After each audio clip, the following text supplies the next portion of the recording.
out there. But the fact is that no matter whether you're big, whether you're small, whether you are already a preferred provider for a insurance company or whether you have no hope of ever becoming a preferred provider for a restoration company, everything is kind of changing around you. So what I'm going to do today is share with you a few key points from the Planning to Win conference and then tell you about a special offer that we have for Howard Partridge Roundtable attendees and actually anybody in Howard's system who wants to sign up for Planning to Win. So if you're watching this on live feed and you are an Inner Circle member or a Knights member, just get in touch with Howard's office and they'll get you this same offer. But what's really changing is the scope. There are many things that we could spend an hour on each. But one of the things that they will talk to you about at Planning to Win that is really changing the face of property casualty insurance is fraud prevention. There was a study done in 2005 that estimates that 20% of the claims paid out on property casualty claims are fraudulent. 20%.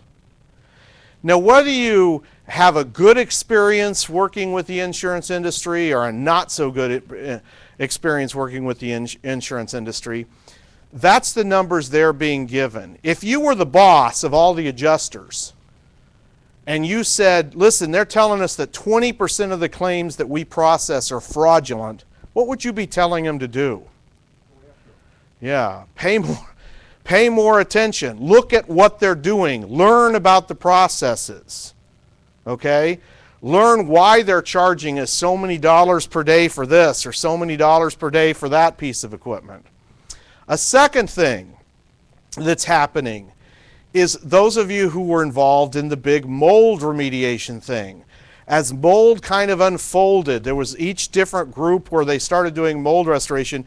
One of the first things that happened was a lot of the insurance companies tried to start removing mold coverage from a standard homeowner's policy.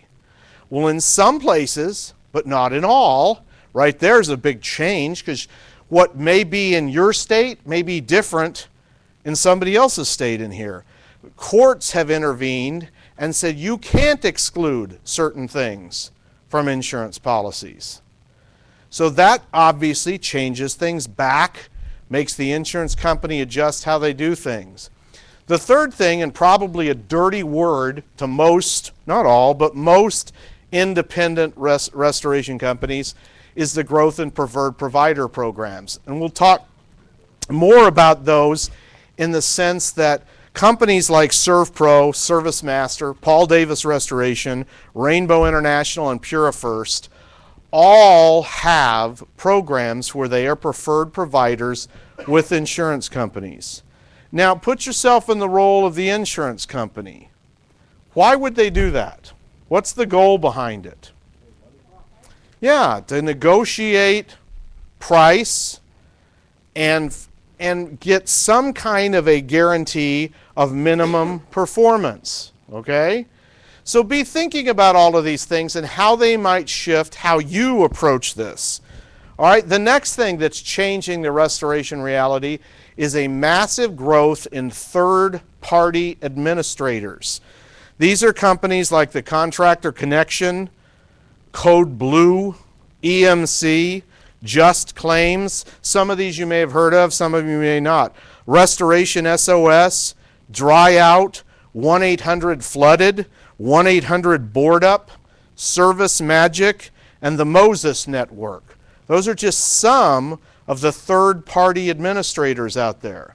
Who can tell me what a third-party administrator does? They call you on the flood and they make sure that everything's going right.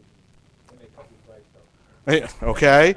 Basically, now it's more complex than this, and they'll teach you all about it at Planning to Win, but basically it's these companies go out and negotiate with the insurance companies at a certain price level, and then they look for a local contractor in a specific area where a claim comes in to take care of that claim. So they call you out, They call you and they say, hey, we have a claim through this insurance company in your town. Will you go take care of it? Sounds pretty good. Some of you have ran in that in commercial cleaning, haven't you? Where people have tried to subcontract you to go out. What's the problem? Yeah, who sets the price levels? Who sets how much we're going to charge? Who sets the procedures? What if the procedures that they've told the insurance company they're going to do are different than the procedures that you would do on that particular job? So third-party administrators, and a lot of those companies are going to be contacting you, trying to get you to sign up in their network of providers. Okay, it doesn't mean they're automatically bad or evil. You just need to be aware of what you're talking about. The next thing is contractor consolidations and affiliations. I think a better term for that, these guys are marketing groups. They're groups that are putting together groups of restorers to go market to the insurance industry. These are companies like IMAC, DKI, and More Floods. One of the largest restoration contractors is 2 minutes from my house. Utah, disaster cleanup of Utah. Huge company. Talking about all these things Ken was talking about, they run TV ads all the time. I was going to show you some of their commercials. They're fabulous commercials. They're hilarious.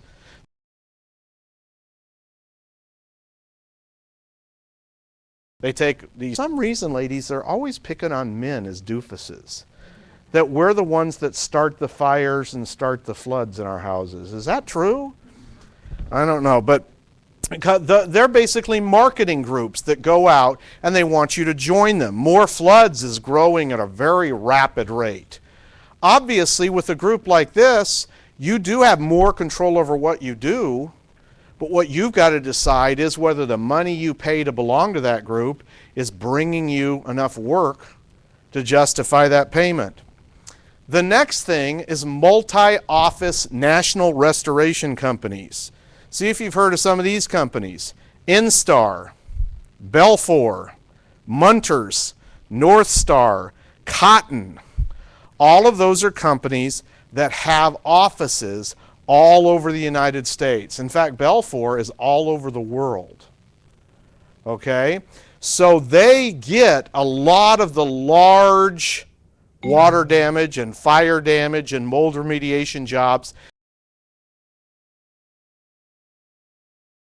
in large. Belfour does if they get a job out in southwestern Iowa. Yeah, they do sub it out. They don't drive from Des Moines out there. They're going to try and hire somebody like you. So you got to decide if that's something you want to get involved with. Now keep in mind, most of these multi-office national restoration companies are going after the largest jobs. They don't want the water line going to the ice maker in their refrigerator jobs. Unless, of course, that water ran for about a week and the house is pretty much gone. But they're not going to go, they're not going to go after toilet overflows at the local Motel 6 type water damage jobs. But you need to be aware of who they are and what they're doing.